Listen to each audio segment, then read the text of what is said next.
Il y a dans toute une série de législations des procédures de consultation qui sont souvent considérées comme des démarches purement administratives.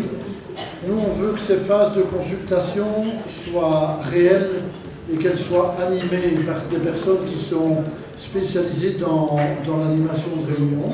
Pour nous, c'est vraiment très important de favoriser la participation à l'échelon des quartiers, parce que tu disais tout à l'heure que c'était la ville qui était le meilleur niveau de pouvoir pour le faire. Dans une ville de 200 000 habitants, c'est déjà un peu grand. Et donc, nous, on propose de commencer par quartier. Alors, la proposition formelle qu'on fait, c'est qu'on parle beaucoup de projets de nouveaux écoquartiers sur Charleroi. Pour nous, tous les quartiers doivent pouvoir évoluer pour devenir des écoquartiers.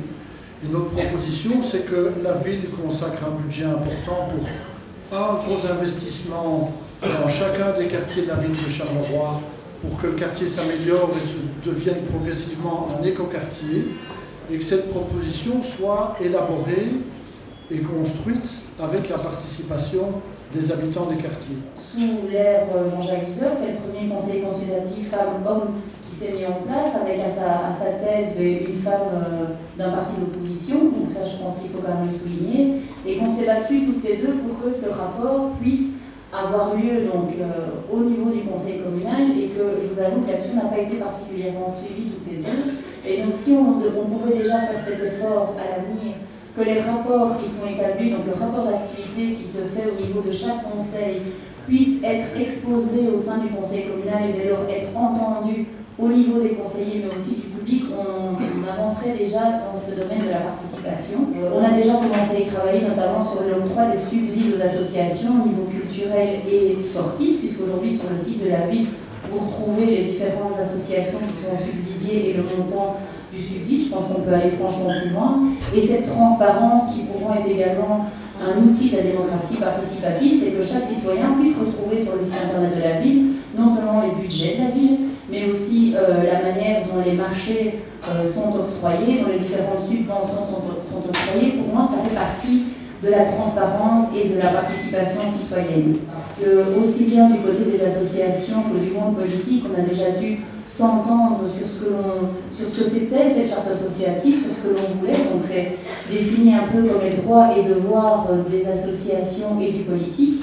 On est parvenu à s'entendre sur un texte, mais ça n'a pas été simple non plus. Je regarde Fabrice parce qu'il a fallu presque 3 ans, voire même plus au niveau des associations pour s'entendre sur le texte. Texte qui a été ensuite voté au niveau du conseil communal et toute la difficulté aujourd'hui effectivement de le mettre en œuvre. Moi je suis dans les instruments qui existent. Les conseils consultatifs, je pense que c'est vraiment de bons instruments, il faut essayer de les renforcer. Le droit d'interpellation au conseil communal, quand c'est bien encadré, ça évite de partir dans tous les sens, je pense que c'est quelque chose qui peut bien fonctionner aussi. Le travail que fait Espace Environnement, par exemple, pour consulter et accompagner dans le cadre d'un projet d'aménagement du territoire, ça fonctionne très bien aussi. Le budget participatif, je trouve que ça c'est un très bel instrument, parce qu'en plus c'est un instrument de pédagogie, d'apprentissage extraordinaire. C'est-à-dire à un groupe, vous avez un projet, mais voilà un budget, les moyens ne sont pas illimités, et vous devez prendre conscience des coûts d'un projet. Donc ça a vraiment aussi, en termes d'éducation populaire, cette valeur ajoutée. C'est important d'aller dans tous les quartiers, mais qu'est-ce qui se passe? Vous avez une table comme ça, avec des représentants de la ville, tout le monde est invité dans le quartier, les gens arrivent, et c'est un concert de vocifération. Il faut l'organiser, un peu comme ici ce soir. À Gand, c'est ce qu'ils ont fait. Les gens doivent s'inscrire à l'avance, dire qu'ils viennent pour telle thématique. Quand ils arrivent, ils sont à une table à une thématique. S'ils vont à la table sécurité, ils ont à côté d'eux l'agent de quartier du quartier qui répond. C'est beaucoup plus organisé. Ça permet d'avoir de vrais messages qui sortent et d'avoir un vrai suivi un an plus tard. Chacun peut interpeller le conseil communal. Il y a une prise de parole qui doit respecter certaines règles, tout comme les conseillers doivent respecter certaines règles pour leur prise de parole avec des délais d'envoi au niveau de leurs questions.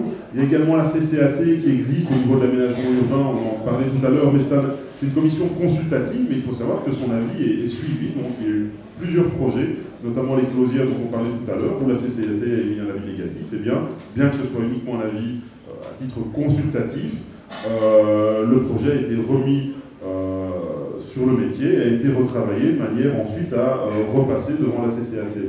Donc il y a une série de mécanismes qui existent. Par contre, ce qui est certain, c'est qu'on doit également aider les associations. Et donc, on pense notamment, pour l'instant, il y a toute une série de discussions sur comment comment on peut mieux faire fonctionner Charleroi. On a au sein de la RCA l'idée de concevoir ce qu'on appelle un bureau des événements qui pourrait très bien également être là en support par rapport aux associations. Il faut savoir que si les associations veulent organiser des fêtes de quartier ou différentes activités, nous devons, nous, ville, pouvoir leur offrir les moyens pour les aider. Mais ça ne veut pas dire qu'on va se substituer aux associations pour organiser des événements.